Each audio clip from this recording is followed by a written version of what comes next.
Bonjour, bienvenue dans cette vidéo estivale. J'ai pas eu le temps de conclure complètement l'année avec le Vexin en images qui est resté en suspens dans la deuxième saison. Je propose à la place une petite vidéo estivale de choses qu'on peut prendre en photo. Donc il y aura un peu de photos animalières.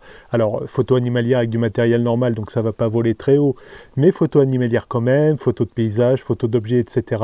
que je vous propose. Donc là je suis en Auvergne dans le Cantal et on va voir tout ça. Comme vous le voyez derrière moi, il y a un grand ciel bleu. Ça n'a pas toujours été le cas. Quand on est arrivé, il y avait vraiment un temps assez moche, comme vous pouvez voir là sur les plans, les quelques plans que j'ai pris au drone. Simplement, il y a eu quelques opportunités de photos, notamment avec des volatiles. Et ces volatiles, il y a deux types qu'on trouve ici. Il y a des milans et des buses. Alors de loin, ça se ressemble assez.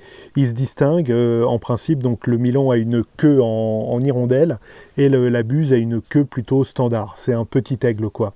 Et c'est vrai qu'il y en a souvent beaucoup, notamment une bonne opportunité, c'est quand il y a des cultures qui sont fauchées. Pourquoi? Parce que ça fait partir plein de rongeurs et là il y a un attroupement de buses de Milan qui font des cercles comme ça autour des proies pour se nourrir. Du coup, malgré le mauvais temps, j'ai quand même pu prendre ces photos là que vous voyez. Donc ça, c'est une buse. Hein. Apparemment, l'animal n'avait pas la queue en hirondelle, donc j'en ai déduit que c'était une buse. Du coup, ça a été un avantage d'avoir un ciel qui n'était pas très clair, c'est que ça diminue très fortement les contre-jours et ça permet d'avoir une lumière assez homogène partout. Bien sûr, pour se balader, tout ça, on préfère qu'il fasse beau, mais là, ça a été l'occasion. Donc, c'est une photo que j'ai prise tout simplement avec un 200 mm et avec un crop dans la photo. Hein. Avec, là, c'est un capteur qui fait quoi, 20 ou 24 mégapixels. Ça permet quand même de cropper sans avoir un résultat trop dégueulasse à la sortie. Donc, c'est les photos que vous avez vues là du rapace. Bien entendu, j'étais à l'ouverture maximum, il n'y avait pas énormément de lumière. J'avais mis, je crois, ISO, j'étais pas monté trop, hein, j'étais à ISO 800, mais il faut quand même une vitesse minimum pour deux raisons. C'est qu'à 200 mm, on n'est pas comme avec le 35 mm habituel que j'aime bien. Il faut quand même avoir une vitesse minimum pour éviter le flou de bouger. Et il y a le flou de mouvement, évidemment, du volatile. Donc en vitesse, j'étais entre environ 1000 et 1500. Ça suffit à très bien figer le mouvement. Et quand même, il y avait un petit peu de lumière, parce que bien que le temps soit couvert, il y a quand même les nuages propagent quand même une certaine lumière, et ça suffit pour prendre ces clichés. Il n'y a pas forcément besoin de sujets extraordinaires pour se faire plaisir. Là, il y a quelques années, j'avais pris une photo donc ça c'est un petit moulin, un ancien moulin, avec cette haie là ici et les montagnes au fond. Donc c'est la photo que je vous montre là. Et voilà, donc simplement, c'est une photo donc, qui est constituée donc, avec un avant-plan. Bon, il y a le champ, il y a le sujet qui est quand même ce moulin, cette haie, donc là qui a été défoncée, là il y a eu beaucoup de vent, donc là ça ressemble plus à rien, mais sur la photo elle était vraiment très jolie. Et au fond la montagne donc qui contextualise, c'est les monts du Cantal, hein, tout simplement, les monts du Cantal du côté du col de l'Égal, pour ceux qui connaissent. Voilà, donc c'est près du village c'est le village de Saint-Chamand. Donc voilà, ça permet de faire des compositions vraiment super, qui sont belles quand même, qui sont belles avec pas énormément de choses, et surtout en éliminant, là j'avais eu la chance, donc il a fallu que je descende dans le pré que vous voyez au fond, d'éliminer tout ce qui est poteaux électriques, tout ça, tant que faire se peut, bien sûr. Après, des choses éliminées ponctuellement, comme une grosse poubelle rouge moche douille, ça se fait très bien avec n'importe quel logiciel, hein, avec un Lightroom, avec un DxO, avec un Luminar comme j'utilise, il n'y a pas de problème. Mais là, voilà, donc c'est des bonnes opportunités qu'on a de composition comme ça quand on se trouve plutôt en vallée et avec des monuments assez intéressants comme ce petit moulin. Qu'y a-t-il dans mon sac photo? J'avais déjà eu l'occasion de faire une vidéo, mais il y a un peu de temps. Donc voilà, j'en refais une. Alors ça n'a pas énormément changé. Tout simplement, j'aime bien la simplicité, j'aime bien que tout tienne là-dedans. Donc c'est un tout petit sac photo. Et alors j'emmène quoi? Tout simplement j'emmène l'objectif avec lequel je photographie la plupart du temps, c'est ce 35 mm Nikon, voilà, donc qui ouvre à f1.8. Alors là il n'est pas monté parce que c'est vrai que j'ai pris des photos d'un peu loin et je voulais des détails qui se trouvaient un peu loin. Donc j'ai ce 55-200 et cet APS-C Nikon, voilà. Donc ça c'est la base évidemment, alors ce qui va avec, c'est-à-dire le pare-soleil, mais en fait c'est pas qu'il sert en termes d'optique, c'est surtout que c'est une protection si jamais l'appareil tombe, c'est pas le verre qui est en premier contre la surface et ça protège la lentille de l'objectif. Dans le sac, il y a d'autres choses ensuite. J'avais eu là, souvent l'occasion d'insister là-dessus, mais voilà, quelques petits mouchoirs au cas où pour déblayer l'appareil ou quand je filme et que je pose le téléphone un peu loin pour retirer d'éventuels déchets. Une fois, notamment, je voulais faire un plan, donc je m'étais éloigné un peu de mon téléphone et des personnes avaient fait jouer leur chien tout près du téléphone, c'était sur une plage, et le téléphone était tombé dans la poussière, donc ça sert toujours un petit calepin pour noter ceci, cela, on ne sait jamais. Hop, j'ai un jeu de vis, voilà, alors un jeu de visserie comme ça, que je mets dans cette pochette aux couleurs des Rolling Stones, enfin des Rolling Stones américains. À l'origine, les Rolling Stones sont anglais. C'est tout simplement que parfois je me sers de l'appareil comme caméra et il peut m'arriver d'avoir à monter l'appareil, donc monter une griffe flash différente pour déporter quelque chose. Alors il se trouve que j'ai pas de flash pour lumière artificielle, mais ça peut être déporter un micro qu'on place là. Voilà, et les vis qui permettent d'y arriver sur à peu près n'importe quel support. Donc ça c'est un peu un truc de mécano qui me sert au cas où comme ça. Donc qu'ai-je encore dans la valise? Là j'ai tout simplement un des fondamentaux, donc j'ai évidemment une batterie dans l'appareil, mais j'ai aussi une batterie de secours. Voilà, donc ça très important, tout simplement ça permet de pallier la frustration de devoir arrêter de photographier parce qu'on n'a pas de batterie. Voilà, batterie de secours chargée, hop, il y a ça. Qu'ai-je? Alors là c'est encore, je m'en sers encore plutôt quand je fais de la vidéo, mais quoique ça m'était arrivé de faire des photos de cascades un peu figées, c'est un filtre ND qui permet d'avoir vraiment l'ouverture qu'on désire avec une vitesse lente, enfin avec une durée d'obturation très lente. C'est une sorte, vous voyez là j'ai des lunettes de soleil, mon œil c'est comme un objectif quelque part, c'est pareil pour un appareil photo, tout simplement. Vous imaginez que l'objectif c'est un œil, en moins performant, hein. Il faut savoir que l'œil humain a beaucoup plus d'amplitude qu'un objectif photo, mais c'est la même chose sur le principe. Vous lui mettez, pouf, une lunette de soleil, et ça vous permet comme ça de baisser la vitesse d'obturation pour obtenir des filets comme ça sur une cascade. Évidemment, pour ça, faut un petit trépied. J'ai un petit trépied que vous ne voyez pas parce qu'il me filme, et sur un setup minimum avec une petite cage. Donc là, je vous passe un plan, vous voyez, c'est un petit trépied. Voilà, et cette année je ne me suis pas embêté avec un gros trépied. Tout ce que je vous ai présenté là, aussi bien le matériel photo que vidéo, tient donc dans ce petit sac. Après c'est vrai je peux avoir besoin parfois d'un trépied, mais tant pis, j'essaie de tenir ferme avec les coudes rentrés dans le ventre si jamais je manque un peu de vitesse, ou alors j'ai le petit trépied que je peux surélever sur une clôture. Enfin on peut toujours à peu près se débrouiller, et en plus, alors qui fait pas vraiment partie du matériel et que j'ai acquis donc il y a peut-être une petite année, mais je l'ai pas trop utilisé, il y a ce petit drone donc là que j'utilise un peu plus pendant ces vacances. C'est le plus petit drone de la gamme DJI Tello.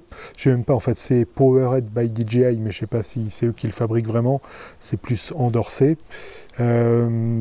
Comme je disais dans la vidéo que j'avais faite sur le drone, faut juste savoir ce qu'on achète. Et si on achète ça, qui coûte je crois 150 ou 200 euros, avec ses 3 batteries et son chargeur, et ses pales de rechange, en espérant faire d'aussi beaux plans que les plans qu'on voit chez les youtubeurs photo vidéo, là on se leurre et on est très déçu de l'achat.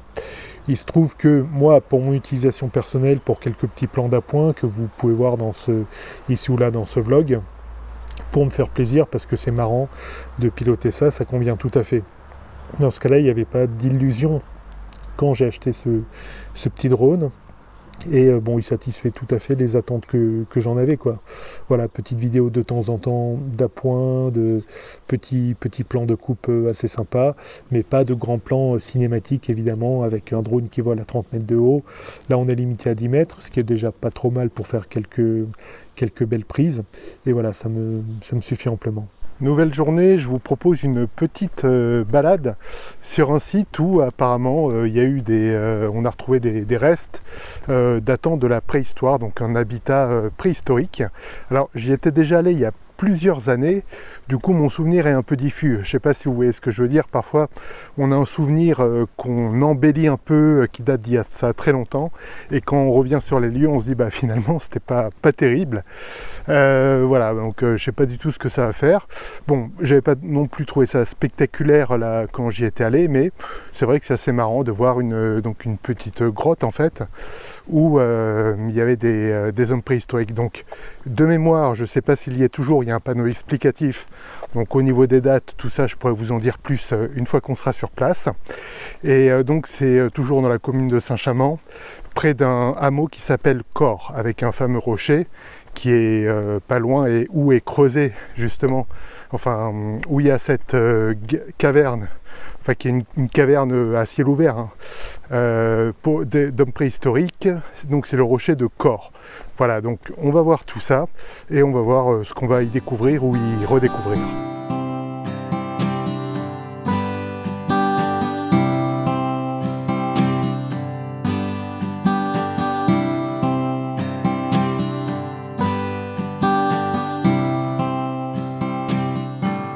Et voilà, on arrive en vue du petit hameau de Cor, qu'on voit au fond là, avec ici le fameux rocher de Cor, qui est donc notre destination, et où se trouve cet ancien habitat datant de l'âge préhistorique. Voilà, donc tout simplement près d'une ferme. Vous savez, ici c'est le pays de Salers, ça s'écrit avec un S à la fin, mais ça se prononce Salers.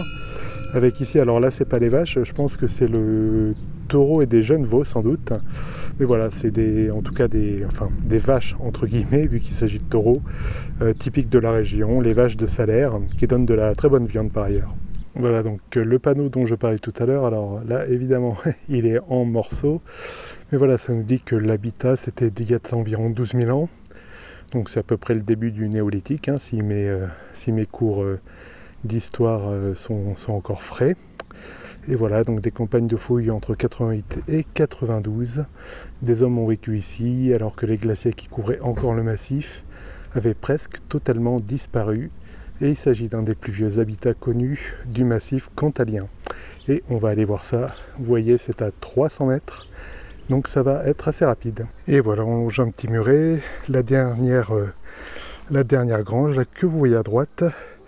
Et c'est parti, on monte sur le rocher de Cor, voir cet habitat préhistorique. Avec un tel site, c'est vraiment dommage de ne pas mieux entretenir l'accès, hein.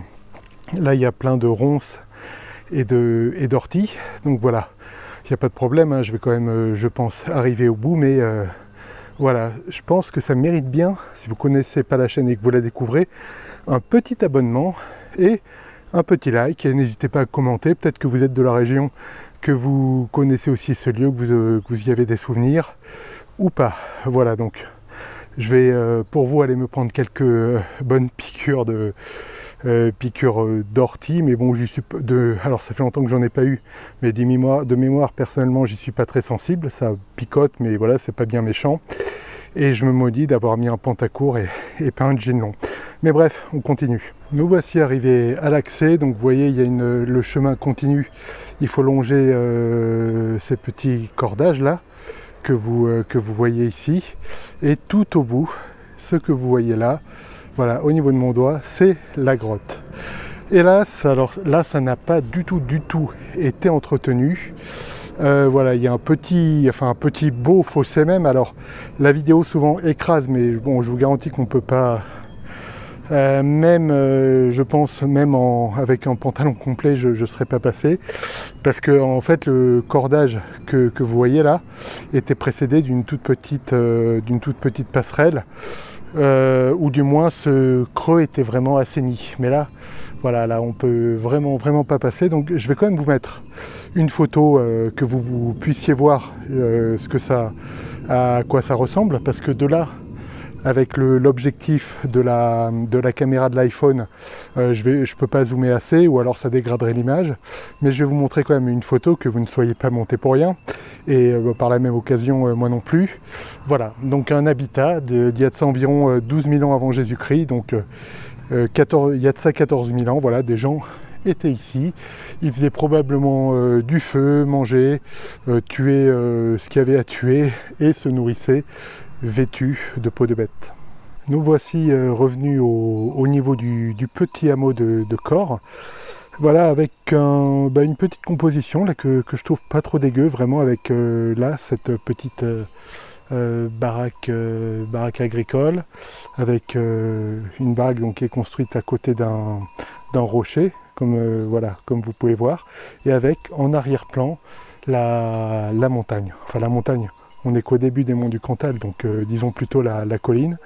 Voilà, là comme ce que vous pouvez voir, c'est la photo que j'en ai tirée et qui peut faire une composition tout à fait intéressante avec un bel avant-plan et un bel arrière-plan. Me voilà dans le village de Salers, bien connu du Cantal. Pour vous situer, enfin la première fois que je l'avais vu, j'avais appelé ça le Mont Saint-Michel du Cantal. C'est un peu la même idée, un joli petit village, mais vraiment avec beaucoup de monde.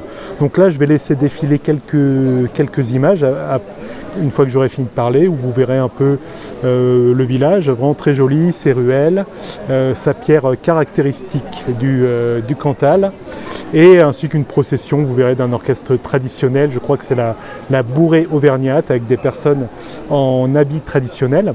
J'ajoute simplement, et là je vais faire défiler quelques photos, que, alors là il se trouve qu'on a choisi un horaire avec de la lumière très dure, hein. Il est même pas 15 heures, donc le soleil est encore très haut, il est à 1 heure après son zénith, mais ça se prête très bien justement à la photo en noir et blanc. Donc là, bon, pendant que je parle, je vous montre quelques photos que j'avais prises d'autres années de la ville de Salers, avec de magnifiques photos à faire en noir et blanc. Oula, et là ils viennent de mettre un son d'ambiance assez fort. Bon bah je vous laisse avec un petit panorama de la ville.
Voilà, ça a l'air aussi une très belle petite terrasse avec un beau panorama. Alors là c'est tout petit pour moi, donc sans doute encore plus petit pour vous, mais au fond vous voyez une route qui mène vers le puy Marie, le deuxième pic le plus haut des monts du Cantal, après le plomb du Cantal. Là en bas c'est le petit village de Fontanges avec une petite chapelle troglodyte qui est vraiment très belle, et là vers la droite c'est le puy Violent. J'espère que cette petite excursion en terre auvergnate vous a plu. Bien entendu, je suis resté 2 semaines, donc j'ai fait bien d'autres choses, mais j'ai vraiment pas toujours filmé. J'ai aussi allé libre cours aux vacances, quoi, sans avoir tout le temps le réflexe systématiquement de vlogger. J'espère quand même que ça vous a plu. Voilà, c'est vraiment un très beau pays, hein. Il y a vraiment différentes choses dans l'Auvergne. L'Allier a une couleur différente du Puy-de-Dôme, qui a encore une couleur différente du Cantal.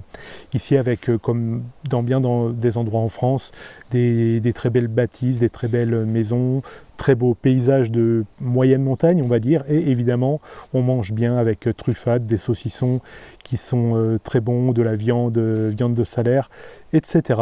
Si vous l'aviez raté, j'avais déjà fait une grande sortie photo en Auvergne, justement, là où j'avais plus parlé de cadres de composition, notamment comment jouer avec les nuages. Et ben, je vous laisse ça là, ça va s'afficher si ça ne s'est déjà affiché dans le coin supérieur, donc n'hésitez pas à aller voir cette vidéo. Et sinon, ben, je vous dis bonnes vacances si vous y êtes encore, bonne rentrée si c'est la rentrée pour vous. Allez voir cette vidéo, et sinon on se retrouve à la prochaine, et d'ici là, faites de belles photos. Ciao!